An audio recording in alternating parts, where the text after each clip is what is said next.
Hello, welcome back to Madrona's Pulse Teachings. More importantly, welcome to 2025. Happy New Year.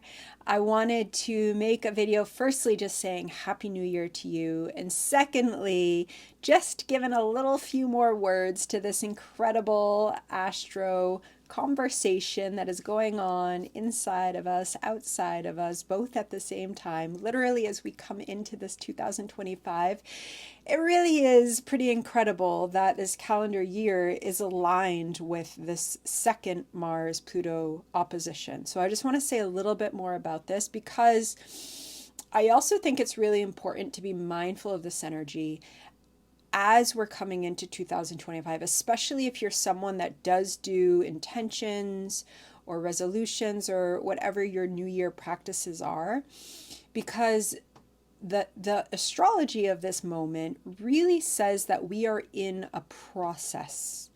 So, we're really taught to kind of like, okay, that's over. Now we start. And it is. 2024 is over by the time you're watching this. I'm filming this on New Year's Eve.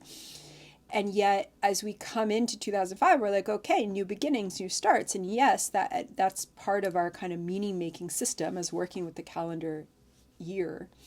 And yet, the astrological new year is not aligned with that calendar year, and we are really in process with this. We are in the second of 3 Mars-Pluto oppositions. So just recapping that our first one was back in November 3rd.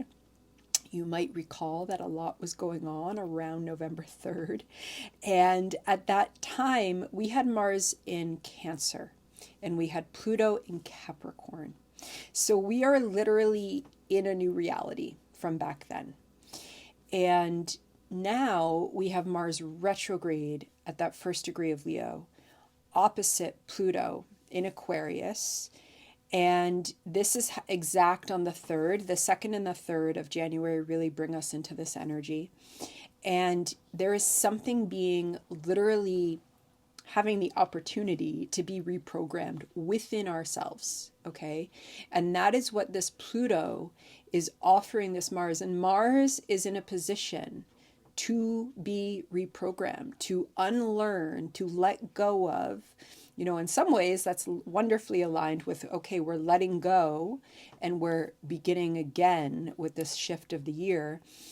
And what are we letting go of? And knowing that this is a process because that Mars has to go back to 17 degrees of Cancer. And then in April, we're going to come back with Mars at 3 degrees opposite Pluto, and we're going to move forward, okay? So we are really in process. And there is this strong message coming through when I sit with, the charts, when I sit with this energy, how there's an opportunity for us to really let go of some of those survival mechanisms that we have taken them in as second nature, and they are part of our Mars energy. And this Pluto opposite in Aquarius wants a reboot. It wants us firstly to witness, to see what we need to let go of. Whenever we're letting go of something that is that personal, Mars is as personal as it gets in terms of our drive, our energy, our psyche. It's a personal planet. It is part of our everyday energy. And this is transiting Mars in Leo. And the thing about Leo is that Leo is beautiful, creative energy, and Leo can really learn how to perform. It can really learn how to put on that smile. It can learn how to crack that joke at the right moment. It can learn how to perform in such a way that it is accepted and validated. And it gets the validation from being accepted. And this is where the vicious loop of Leo energy gets created, because then it just learns, oh, okay, I'm accepted when people laugh, or I'm accepted when people tell me I'm beautiful, or I'm accepted when this and this and this. And that then is me performing for something that's actually totally outside of myself. And Leo comes from the heart.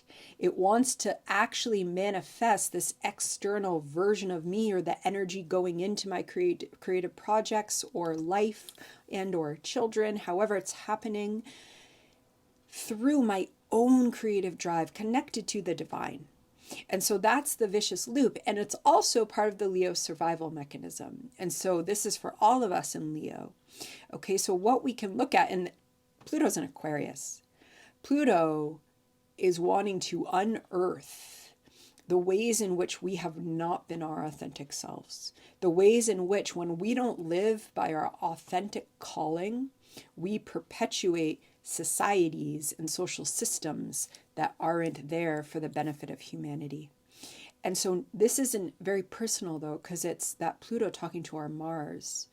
And so it may have come from childhood. It may have come from literal surviving coping mechanisms in either violent or dysfunctional situations, families, environments, societies.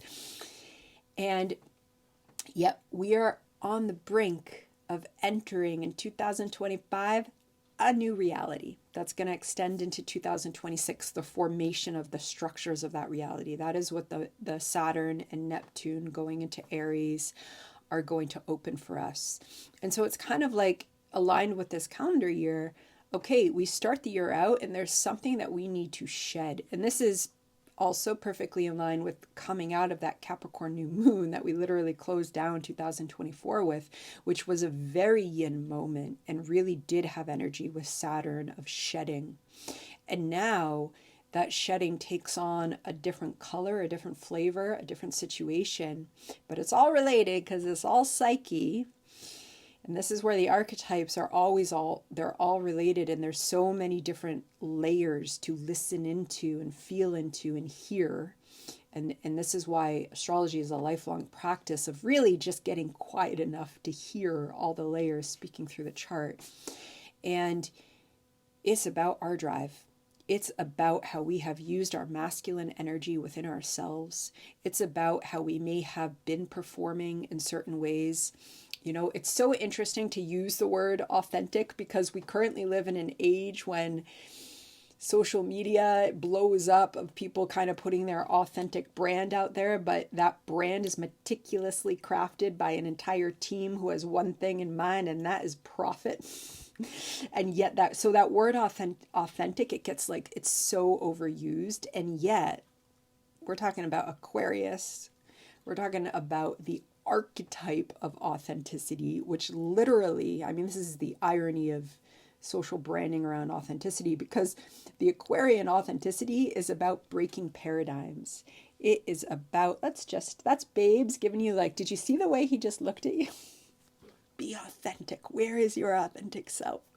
Right? This is about our, I always say our messy, authentic selves that like we just are. We don't cover them up. We don't put layers of glitter on to make it happy.